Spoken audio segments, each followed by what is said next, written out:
তো বন্ধুগণ, দিনটা ছিল সোমবার আর আকাশে প্রচুর রোদ ছিল, মানে প্রচন্ড গরম ছিল আর কি। মাথায় হুট করে প্ল্যান আসলো, কেননা এই গরমে যদি একটু বর্ষার পানিতে নাকা নিচু পানি খাই, মানে একটু লাভঝাপ করে আসি, তাহলে ব্যাপারটা মন্দ হয় না।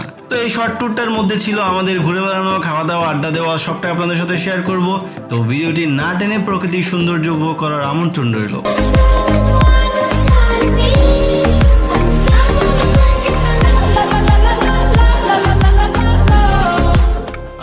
এই শর্ট ট্যুরে শর্ট ভিডিওতে আপনাদের মনকে উদ্বুদ্ধ করব এমন হুটহাট প্ল্যান করে এত সুন্দর একটি জায়গা আসার জন্য।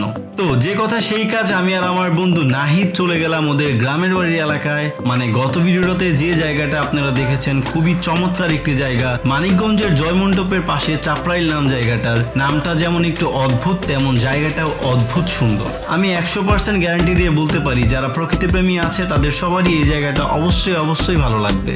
তো আমরা সাভার থেকে আনুমানিক 1:30টার দিকে সিংগাইর চাপড়াইলের উদ্দেশ্য রওনা দিই, আর 2টার কিছু পরে সেখানে গিয়ে পৌঁছাই।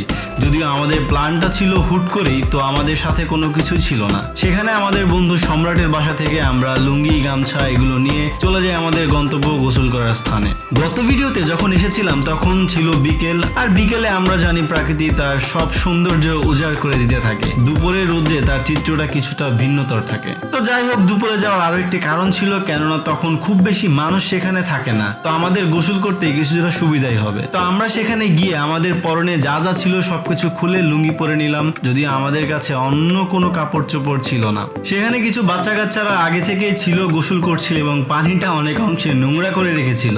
তো আমরাও সেখানে শুরু করে দিলাম আমাদের গোসল, এবং সেই সাথে আমি আর আমার বন্ধু একটা সাঁতারের প্রতিযোগিতা দেওয়ার চেষ্টা করলাম। যদিও আমার বন্ধু ভালো সাঁতার পারে, তার তুলনায় হয়তো আমি একটু কমই পারি। তো যখন আমরা সাঁতার দিচ্ছিলাম তখন ওর পায়ের সাথে আমার মুখের একটা বাড়ি লাগে, যার কারণে আমি সেখানেই থেমে যাই, আর সে তার মতো সাঁতারের প্রতিযোগিতা কন্টিনিউ করতে থাকে। তো সে যাই হোক, পরে পাড়ে আসার পর আমাদের অবস্থাটা এমন ছিল যা বর্ণনা করার মতো না, কেননা অনেকদিন পর এইভাবে সাঁতার কেটেছি, নিঃশ্বাস নিতে পারছিলাম না, অনেক কষ্ট হচ্ছিল। তাই একবার পাড়ে এসে দ্বিতীয়বার নামার আর সাহস করিনি। তো আমরা আমাদের কাপড় আবার পুনরায় চেঞ্জ করে নিই এবং কিছু সময় সেখানে আড্ডা দিই।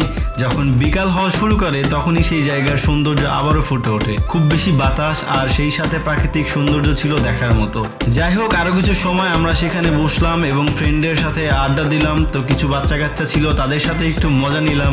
সবশেষে এখন আমাদের এখান থেকে যাওয়ার পালা। তো এই যাওয়ার সময় যে রাস্তাটা ছিল সেটা ছিল আসলে খুব চমৎকার। যাওয়ার পথে দেখলাম ছোট ভাইরা ফুটবল খেলছে, দেখে খুব খেলার ইচ্ছা হলো, যদিও সময় ছিল না, যার কারণে খেলতে পারলাম না। সত্যি বলতে খেলাধুলার মধ্যে যে আনন্দ, সেই আনন্দে আপনি কোথাও কোনোদিন কোনোভাবেই খুঁজে পাবেন না। তো সেটা যাই হোক, এখন আমাদের যাওয়ার পালা। আর যেতে যেতে ক্ষুধা লেগে গিয়েছে, তো ভাবলাম কেননা আমরা মধুর আড্ডায় কিছু মধুর সময় অতিক্রম করে যাই। যদিও ছিলাম আমি আর আমার বন্ধু।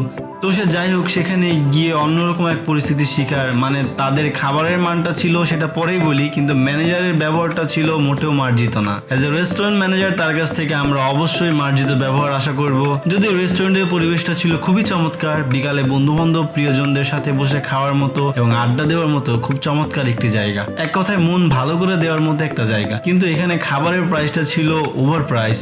দুই বন্ধুর জন্য চাউমিন অর্ডার করেছিলাম, সেখানে বিল এসেছিল 670 টাকার মতো। যদিও প্রাইসটা খুব বেশি কিছু মনে হতো না, যদি খাবারের মান বা টেস্টটা ঠিক থাকতো। আমাকে যদি খাবারের মান যাচাই করতে বলা হয় তবে আমি আউট অফ 10 এর মধ্যে 6 দিব, আর যদি বিহেভের কথা বলা হয় তবে আউট অফ 10 এ অনলি 3। আর জায়গাটা ছিল 10-এর মধ্যে 9 দেওয়ার মতো অবস্থায়। আরেকটা জিনিস খেয়াল করার ব্যাপার, এখানে কিন্তু ফ্যামিলি থেকে কাপলরাই বেশি আসে। যদিও কারণটা বুঝতে একটু সময় লেগে গিয়েছিল, কিন্তু পরে বুঝতে পেরেছি। তো সেখান থেকে খাবার দাবার খেয়ে আমরা আবার রওনা দিলাম আমাদের গন্তব্যস্থল, অর্থাৎ আমাদের নিজ এলাকা সাভারে। তো যাই হোক, ধন্যবাদ আপনাদেরকে ভিডিওটা শেষ পর্যন্ত দেখার জন্য। আজ চলে যাচ্ছি, কিন্তু যাচ্ছি না, পরবর্তী ভিডিওতে আবার চলে আসছি।